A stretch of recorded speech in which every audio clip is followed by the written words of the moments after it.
Page 17, Home on the Range. At the top of the page there's a finger drill. And they have right hand and left hand. And the idea is you don't have to actually play those notes exactly. You're starting with a C and a D. You can use any C and D on the piano. And I like to put the hands 2 octaves apart. And the idea is the lower numbers are for the left hand, the upper, okay, so you're playing them. You do it one hand at a time if you want. This is similar to the trill exercise I do in the scale video, so I would encourage you to go to my C major scale video and do the stuff in that and learn that scale 1 octave up and down. I use that instead of these drills. Nothing wrong with the drill. You can use it if you want. A lot of teachers do. I found in college we didn't use drills. We used scales. Everything was done with the scales. You gotta know the scales anyway, so why not? So I encourage you to use the C major scale video for that, the stuff in there.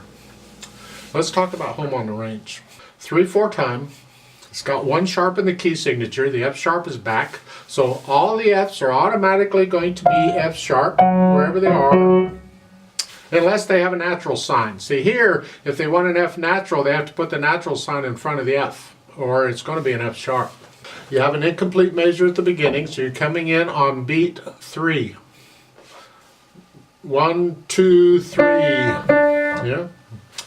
And this is the first time where we've had both staves have the same clef sign. They're both treble clefs. See, the rule is, there is no rule. Either staff can be any clef sign, and that can change throughout the piece. You'll find in pieces where the clef sign changes. Good luck keeping up with all that. My point is, whatever tells you, that's what you do. Most of the time you're going to see treble clef in the top staff and bass clef in the bottom staff, because that's the notes and you're playing, it's convenient. But if they want everything up here in this area, then they're going to put everything in treble clef. If they want everything down here, they're going to put both staves in bass clef. Anything. Here, they're both in treble clef. So we're only reading treble clef. I have a lot of problems with that sometimes because I'm so accustomed to reading bass clef in that bottom staff, I tend to want to read bass clef. So I have to constantly, no, it's treble clef, it's treble clef. Think treble clef. So let's take both hands together and sort of go through this. You're starting here, 4th finger on the D in the left hand. So that puts you in this position. Remember the F sharp? And then you're here for the right hand. So you're sharing G. Oh goody.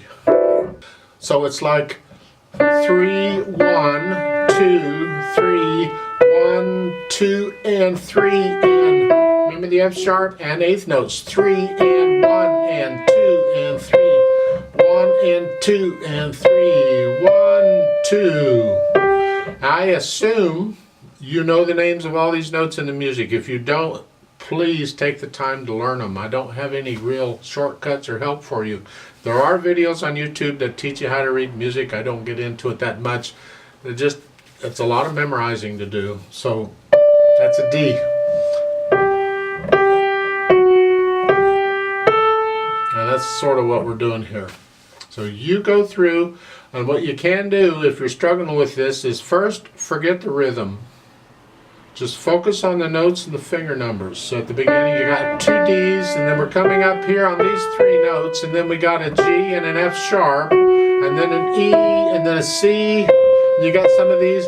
Get the notes and the fingering first, all worked out throughout the whole thing.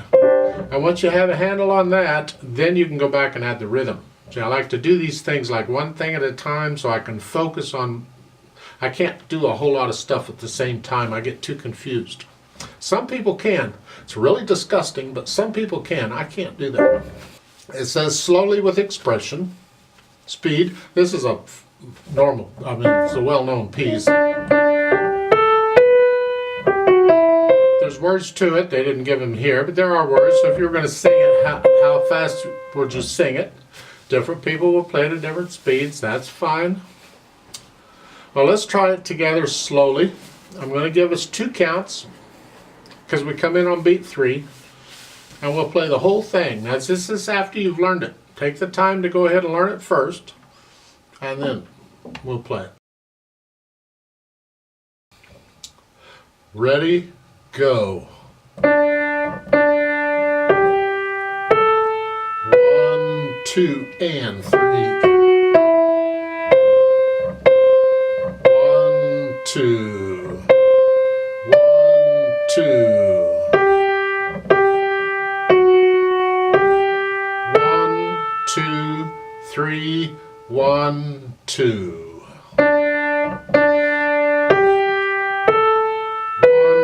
2 and 3 and 1 and 2. 1, 2. 1 and 2 and 1, 2, 3, tie, 2, rest. 1, 2, 3. 1, 2, 3, rest, 2. 1, 1, 2, 3, 1, 2. 1 and 2 and 1, 2. 1 and 2 and 1, 2, 3, tie, 2, off. There's a duet part over on the previous page. I'd like to play that, and we'll play this, but I'm going to speed this up a little bit as it's just going too slow here. It's more like...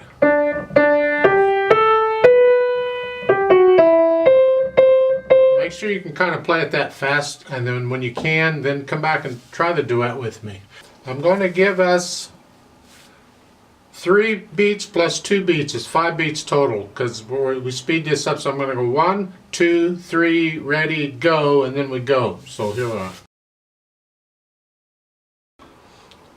1, 2, 3, ready, go. 2, 3.